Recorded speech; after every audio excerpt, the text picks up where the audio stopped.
Do you have one of those movies that you watch regularly, but you don't know why you watch it because you don't really like it or get a lot of joy, and you sit there most of the time just kind of in like a kind of a quiet state of uninterested and regret? Because that's kind of how I feel about Deck the Halls. But it seems like every year during our sort of like Christmas lead up, this like 6 week window where we kind of, when we have some time together, we'll watch some different Christmas movies. They'll be on in the background if we're doing something else, these kinds of things.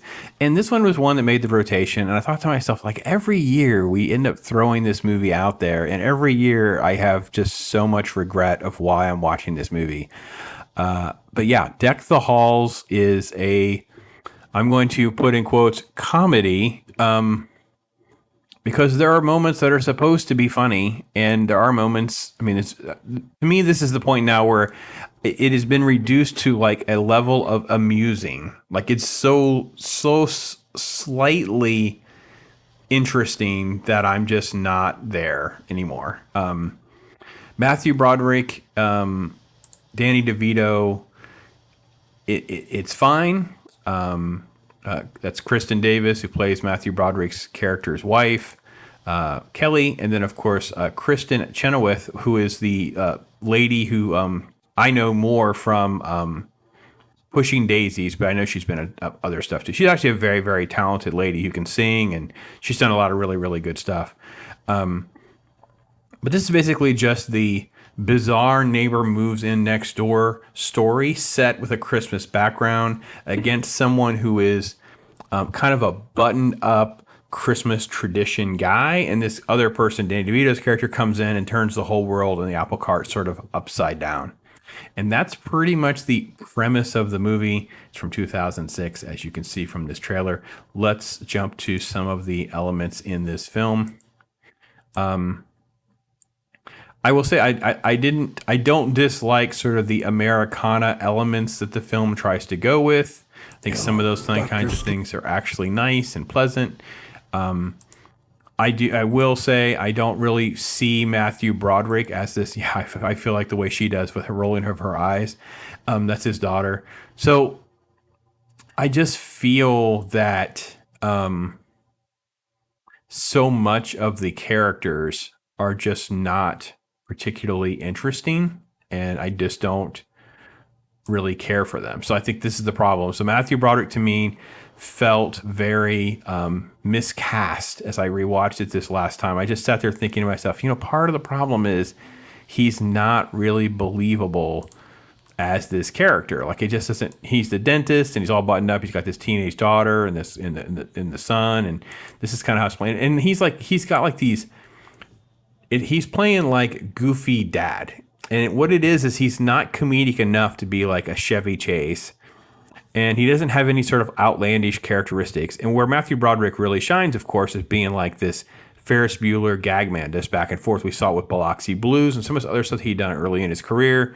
And I know there are other roles that I like him in. It's just like this one, it's like I just don't see it. I don't see him as traditional dad bod, buttoned up conservative guy who's the butt of the jokes. Tim Allen in Christmas with the Cranks. We'll have to get to that one. Similar situations in some ways. It's like, but Tim Allen plays goofy better, and it doesn't work for Matthew Broderick's character in this movie.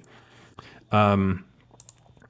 So then they arrive in the middle, and they make these comments like it's so strange. Like, who would move in the middle of the night? I'm like, well, people who showed up in the middle of the night. They've probably been driving all day, those kinds of things. There's things that take me out of the moment where I'm like, but that's not real life. Like, I can't relate, if that makes sense. So they meet them because the neighbor is stealing the paper. This is the wife. This is, she's very pretty. These are their daughters who are like what is the Double Mint twins? Isn't that what they were called? The Double Mint twins gum? Yeah, the Double Mint. Yeah. So I thought of the double. Anytime I see like this cliche, it's like I always think about the Double Mint twins. And they're basically like all but like they're going to be like the school tramps, right? They're already like, well, who's the hot guy? Whatever. What do you have for makeup? What do you, it's like it's all sorts of insane things that the other character, their daughter does not have. He, of course, is like, I won the lottery because I got the hot girls living next door. This scene was awful. I don't remember this scene. We watched it, and they make like because he's coming out in his pajamas, and they're having this conversation, and then they make a joke about his business, like he gets an erection or boner, and I'm like, wait, it's just a fleeting line that just happens, and then it goes, and we don't talk about it again, and it's just a weird, awkward gag that does not fit the tone of this movie like at all.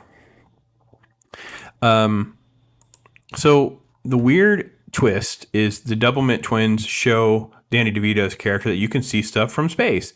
So he becomes obsessed because nothing ever makes him happy. As a salesman, he feels like it's just another sales job, and he becomes obsessed with this concept of, if I get enough lights on the house and you see it from space, I have done something. I've accomplished something, right?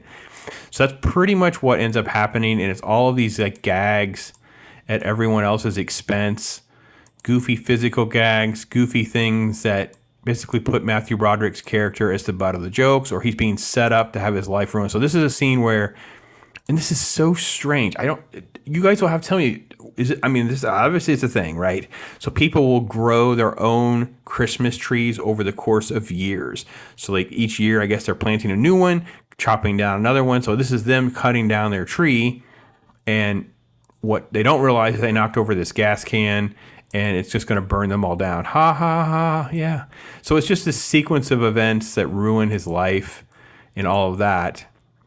This is him trying to sabotage the Christmas lights with the sun and all these different things. It's like just none of this works for me to believe Matthew Broderick's character in this sort of scenario.